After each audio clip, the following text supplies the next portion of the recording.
I love E, and when I think about E, I think about blues a lot of the time. And that's exactly what we're going to be looking at today, guys. We're going to be looking at a 12-bar blues using 3 chords, an E, an A, and a B7, all in the open position here. And we're going to be implementing some licks using the open E blues scale. So nice, easy licks, well, easy-ish, but sound really, really good. Sound really, really bluesy. So by the end of this, you're going to have something really fun and bluesy to play. So let's fire right into it. We're going to start with this E chord, right? Then a little slap. Hammer in, upstroke, and a little slap. Then we're going to play a little lick.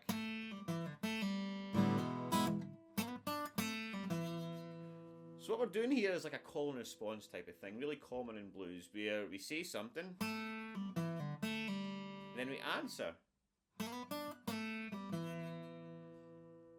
Okay, so the way that's going to go, I'm going to hammer in, upstroke, slap.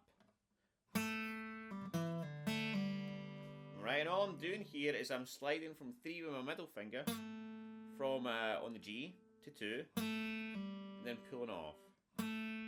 Then I pull off on D, 2nd fret, and then pull off G in the 2nd fret. Alright, so let's get this in.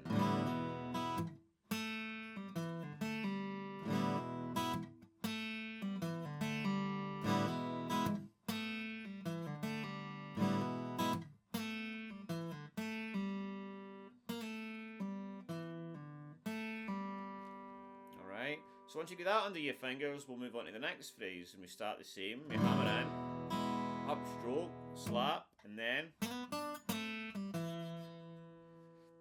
I'm sliding from 2 to 4 on the G, 3 in the B, slide back down from 42, pull off,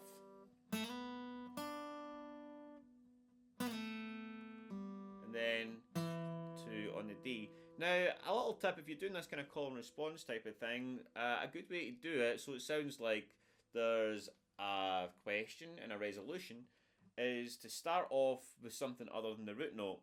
Right, that's the open G. And then I'm answering with an E note, which is me basically resolving. Alright, so it sounds pretty cool. It doesn't always need to be like that, but it's a good technique to think about when you're trying to make up phrases.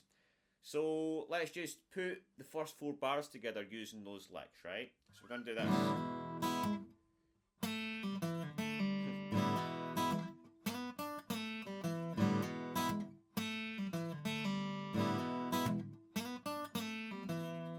Okay, so that's the first 4 bars. So the A chord, we basically do the same thing. We do a call and response, but the licks are just a little bit different. Alright, so again we strum down on the A and back up. It's going to sound like this.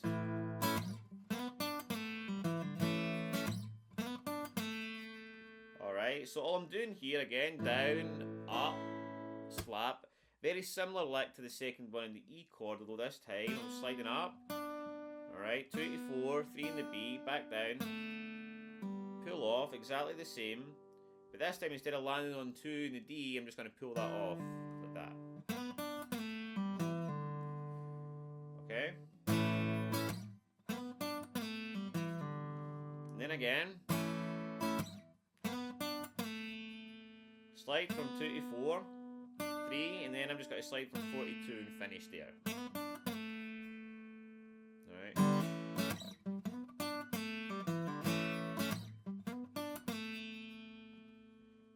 Okay. And then I'm going to go back into these. That's 6 bars. I'm going to go back into the E chord for another 2 bars and play the exact same E lick.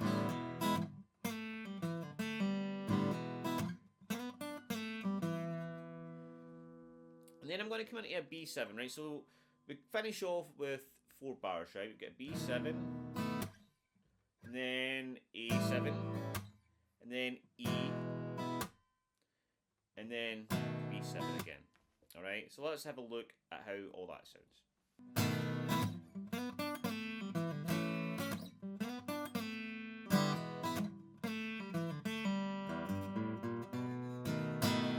Alright, so again we're going to bring it all together at the end with everything, right? But you can see here, all I did was I used the A lick. So it's really quite a simple progression, not too much to remember in terms of licks. But again, it sounds pretty cool, I think. Anyway, so what we do is we play the B7, and I hammer into that because the way you finish on the last lick,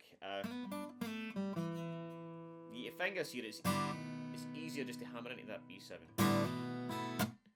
Up and slab, it's the same rhythm. And then again the A lick. Alright. And then A.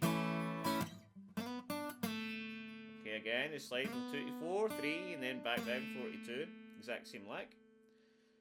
And then the E chord and the E lick.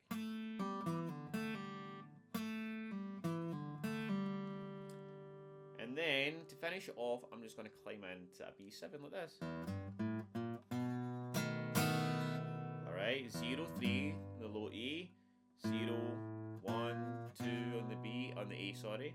And 2 strokes on the B7. So let's have a little look at how all that sounds together. But before we do, if you are struggling with guitar a bit, if you're lacking the structure and guiding the stats missing from learning online, and you need accountability, then that is what I'll give you in my 12-week private coaching program. I've got members from all over the world who are smashing through their guitar plateaus, been in the same place for years, but are now in the creative musician phase. Not copying licks, not copying songs anymore, but creating their own music, playing up and down the fretboard, and finally doing what they've always wanted to do. So if you want to do that, then apply for the coaching, work with me one-on-one, and we'll get there together. So without further ado, on to the full piece.